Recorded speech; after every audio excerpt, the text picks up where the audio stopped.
annabi sallallahu alaihi wasallam ya ce ubangiji ya ce, hadisi ne na Abu Hurairah a cikin sahihu Muslim, ya ce Allah ya ce idan ana sallah na raba ta biyu da ni bangare na da na bawa na bangaren sa, saboda inda sallah fa take da muhimmanci a wurin Allah kenan.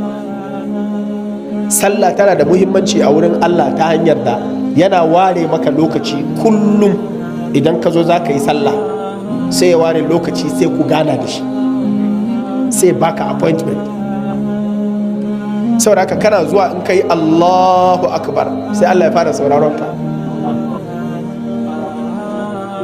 Manzon Allah sallallahu alaihi wasallam ya ce Allah da kansa ya ce idan bawa na ya ce alhamdulillahi rabbil alamin, yana magana, bawa yana magana akan waye? Akan Allah, sai Allah ya amsa. Ai appointment din kenan.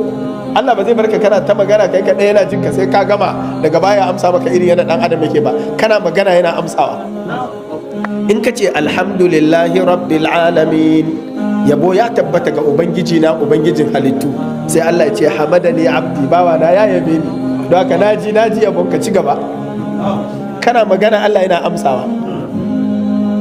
Idan bawa ya ce ar-rahmanir rahim, sai Allah ce athna alayya abdi, bawa na ya mun kirari, naji kirarin ka ci gaba.